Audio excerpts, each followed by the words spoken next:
listening to the FCF Leadership Podcast.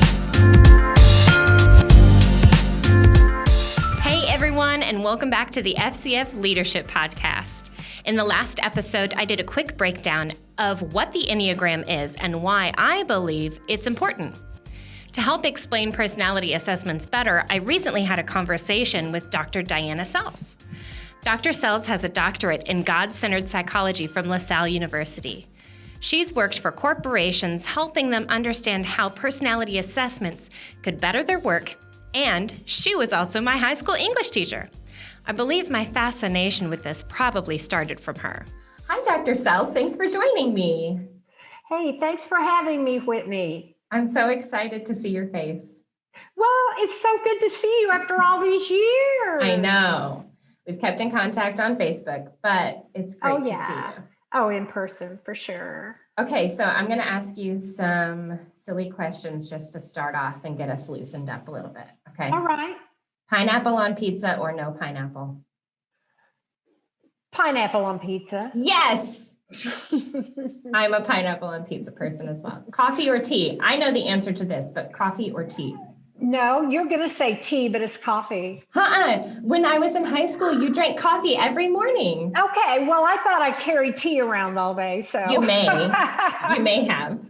Okay, so tell us a little bit of your history, your background. Where did you go to school and what did you get your degrees in?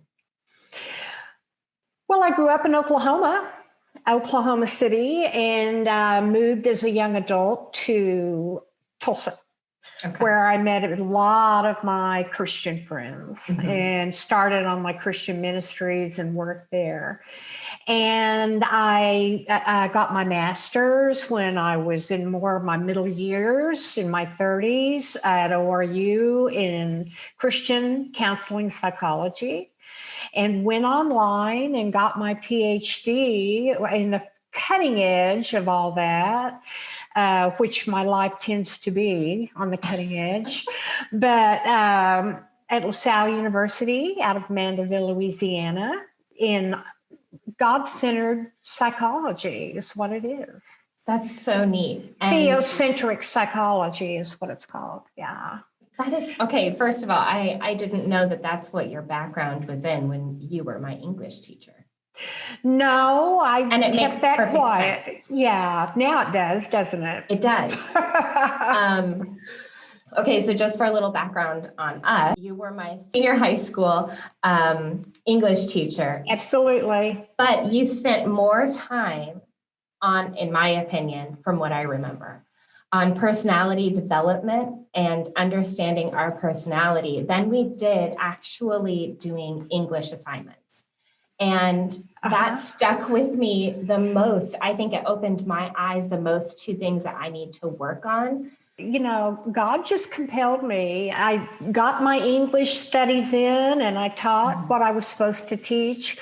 But I just had a burden that there was a season of students at Victory, 7, 8, 9 years where I taught that God had his hand on them to know this information, and I made sure you did. And I used it in your writing skills and all of that, so it was very applicable.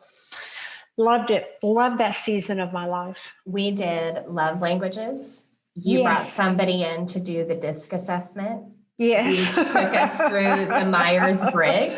Yes. And at the end of the year, you have us give out personality assessments to adults around us. Yes. And it was completely anonymous, and it was just so you could see yourself through other people's eyes.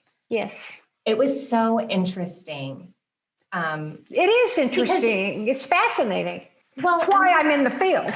Yeah. I love it. And at that point, you don't realize how you come off, how you're portrayed, how you're portraying yourself to other people. And so, and teenagers can be so self-centric. I think it's so interesting to pull other people's perspective. It helps give you a more rounded view and opinion of yourself. So it's not just, here's what I think of myself. It's, here's how I'm portraying myself, here's how I'm carrying myself, and here's what other people view me. And when you look at others, you don't see them so much through your own eyes. You try to see them through their own eyes. Yeah. And that is really key in organizations and marriages. That I know when my husband speaks, for instance, that he's speaking from an ESFJ perspective from the Myers-Briggs. And I'm thinking from an INFJ perspective, and try to keep that in mind. It just really helps us understand and develop the constructive use of our differences, which is the purpose of temperament typing. Yeah, that's so neat. So today, the Enneagram is very popular. It is. I'm a qualified trainer in the MBTI, and I still train. And by the way, I have a website, DiannaSells.com, if anyone's interested to know about my services. So I thought I'd put that little plug in there. Yes. But I understand the Enneagram, and I've enjoyed it, but I'm not a qualified trainer in it.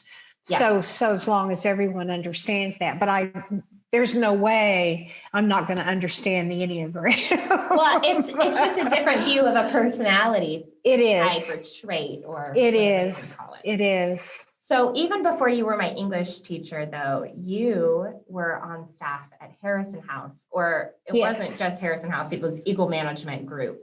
And Correct. It was like 6 or 7 different companies. There were 9. Oh, 9. Okay. Would you please go through and let us know exactly what you did there? Because I think this is one of the coolest things. And the years that you were there. I can't tell you the exact years. I was there 7 years, but I can't tell you off the top of my head. It would have been in the 90s.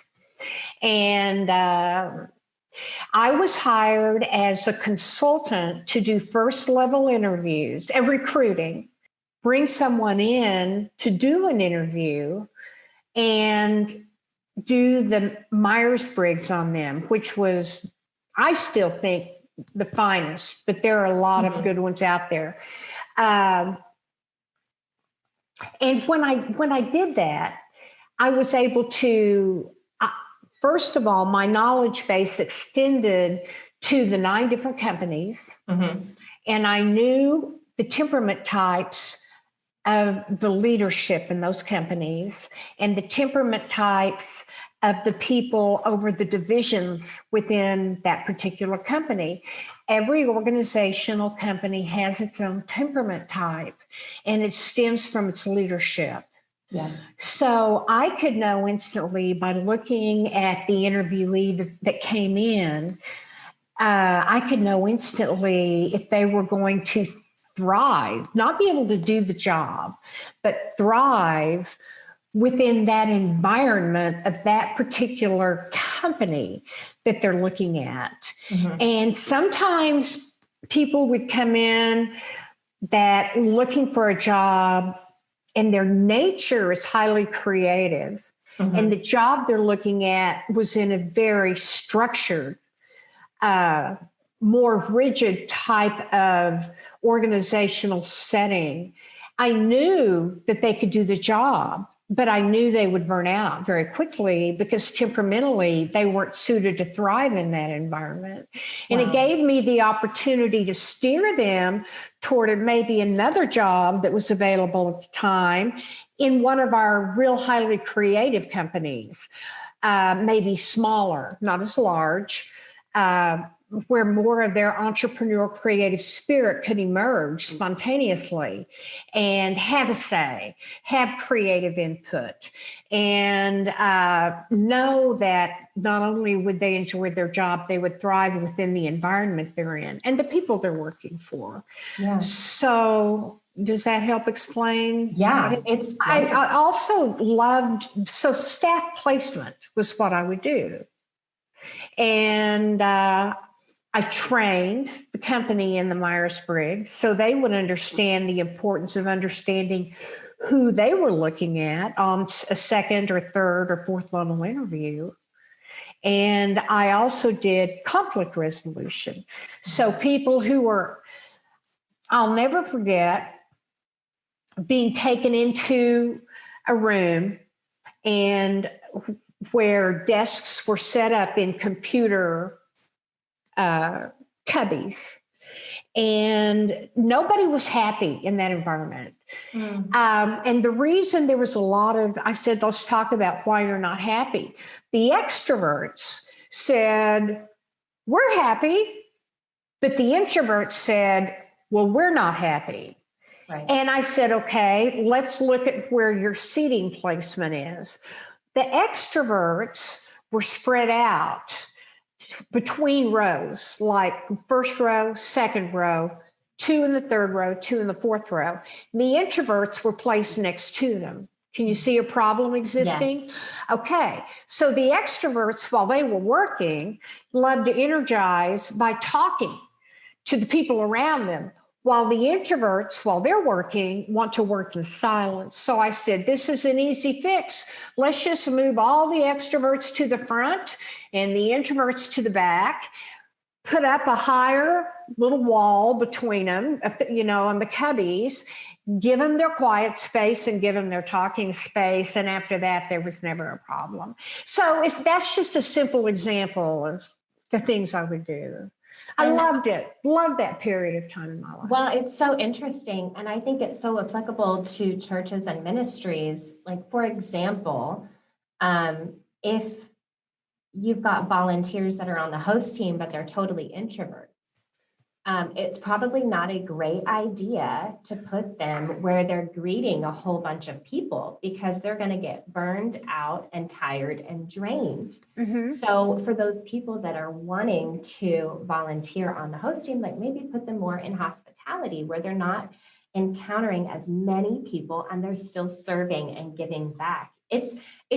I think understanding personalities is so important in church community, in church leadership, for those very reasons that you talked about in the corporate world. Yes. Now, there are animated introverts. I'm one of them. My husband is one. Okay. And we animate easily, and people tend to think we're extroverts, but we're not.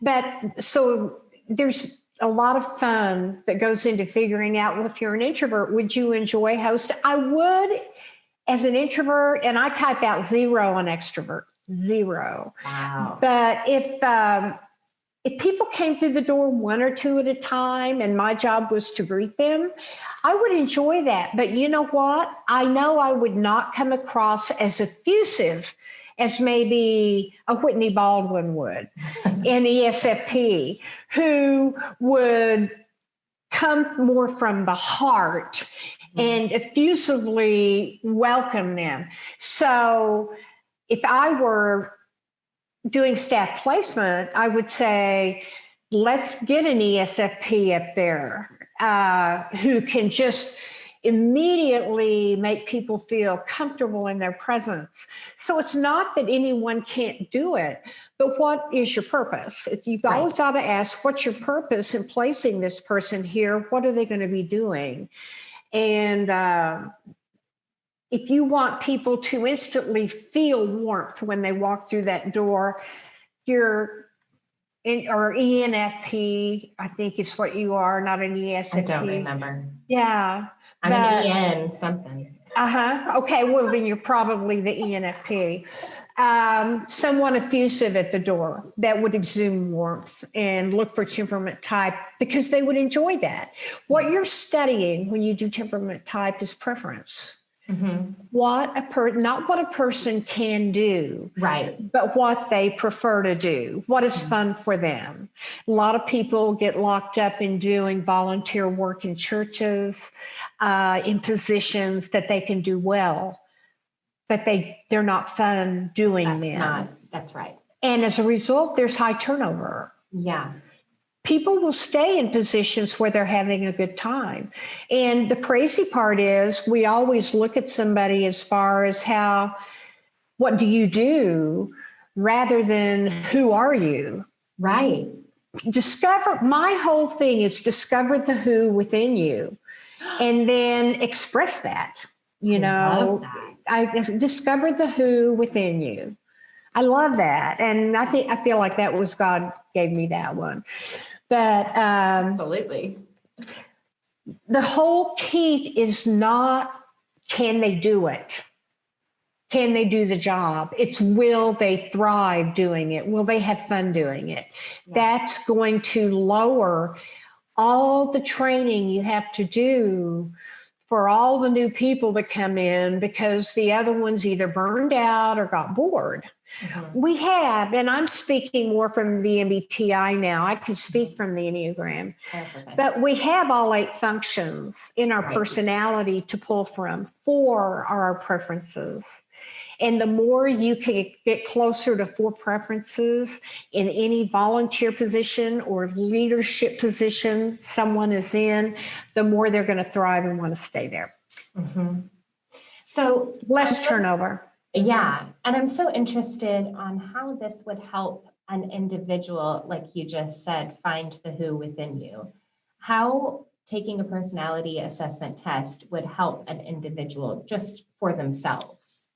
Does it help them discover who they are? Absolutely. Oh, the light bulb turns on. Mm-hmm. Going back to all the years I taught the high school students and all the students I had, and seeing those light bulbs turn on in their head was one of the greatest joys I had. Let me give you an example. Now, this was not a student, but I lead and have led small groups doing the Myers-Briggs, and like you say, turning on light bulbs in people's heads. But one young man, when we were finished during one of the sessions, said, "Can I ask a question?" I said, "Oh, of course."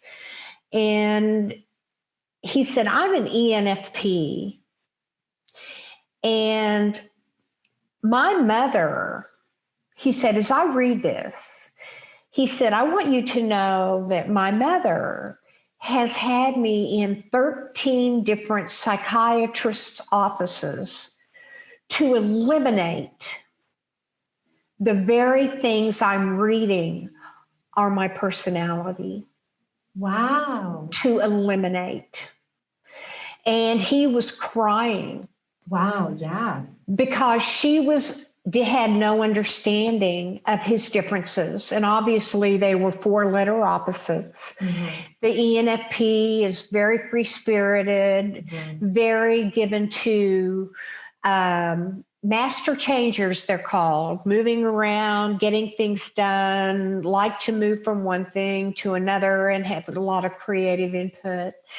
But the opposite of that is quality control, inspection, the 4-letter opposite. That's the downside of that temperament type. Mm-hmm. So unfortunately, in this case for this young man,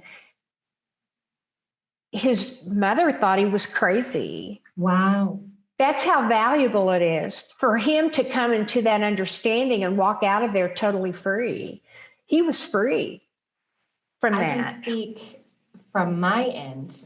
My husband and I are polar opposites on the Myers-Briggs. I can't remember what we are, but I remember us laughing that we were the exact opposites. But understanding where each other comes from, it's totally taken like a lot of pressure off, because when I think he's being sharp or controlling or whatever, I can really hear what's actually happening. Like I can see it in his heart. Like this is where he's at. Don't react to how it's coming off. Understand the heart of it. Very good. I think about the church. Yeah. And I think this is a place the church could be missing it. Yes. That they relate to one another through the spirit, which is fine, but ignore the psyche, the soul. Wow. Which is our personality and how it evolves and who we are.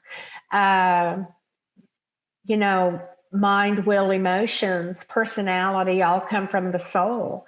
Mm-hmm. So it's really not a scary thing. It's really it's a fun thing to integrate within your team membership where they can have the understanding and then maybe take it to the people like their volunteers and do some typing on them and that sort of thing. And there are a lot of easy online tools people can use now without having to go to a great expense. I want to talk to you just for a moment about how this could improve your leadership. You kind of spoke about that as far as with Harrison House and your HR department there, but understanding those around you, you can help keep them from burnout. Is that what I understand you say? Yes, absolutely. When you're operating out of your opposite preferences, let's say you're put in a position that you're let's say you're very effusive and you're an extrovert and you love to speak in front of groups. Maybe your pastoral gift comes out that way. You're hired for is administrative. And so you're maybe second in command. In time, you wear out. Because those aren't the things you enjoy. You'll move on. If this person didn't have room to maybe once a month be able to speak, to enjoy the preferences and then go back. It's like a home base in a baseball game. Something happens and you hit the ball and you've got to run the bases and choose each base which preference you're going to pull from all day long. And it may be parts of you that are not your preference all day. And at the end of the day, you need to be able to go to home base, which is your 4 favorite preferences.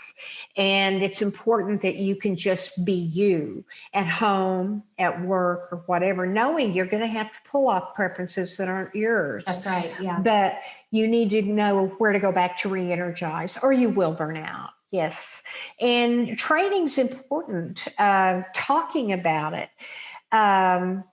For instance, if somebody, and I'm speaking again from the MBTI, would you rather I speak from the Enneagram? Okay.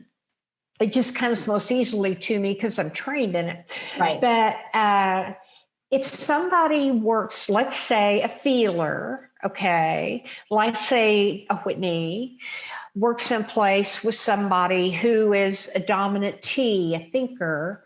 That doesn't mean Whitney doesn't think. I need to point that out. It means it's how she makes decisions from her value system. And you run into somebody who's very logical and task-oriented. And the first thing in the morning, Whitney's wanting a little hello from the person in charge. How's your day? How'd things go yesterday? How's your mom? How's your dog? But you've got this person over here putting something in her hand saying this needs to be done by noon. And here's just a clash, just from leadership to somebody underneath them.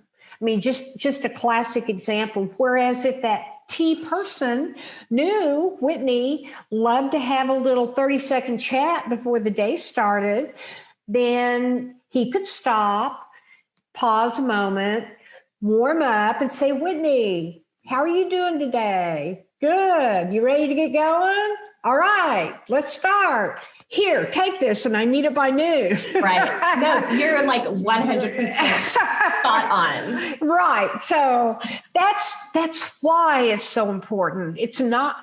You're even in the church, the leadership and your volunteers are your human resources. They are your human resources. They are. They must be cared for and taken care of. And the main way to do that is understanding the constructive use of their differences, placing them where their 4 preferences can thrive as much as possible, understanding what their types are.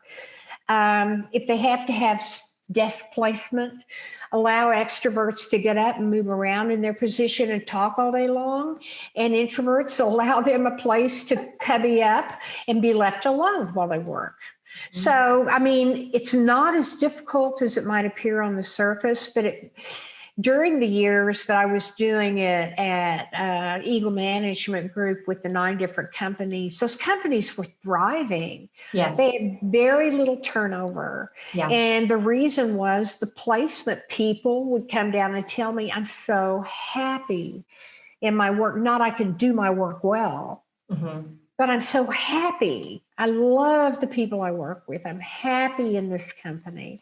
And that's what you want in your leadership in churches as you're building teams. I'm happy here.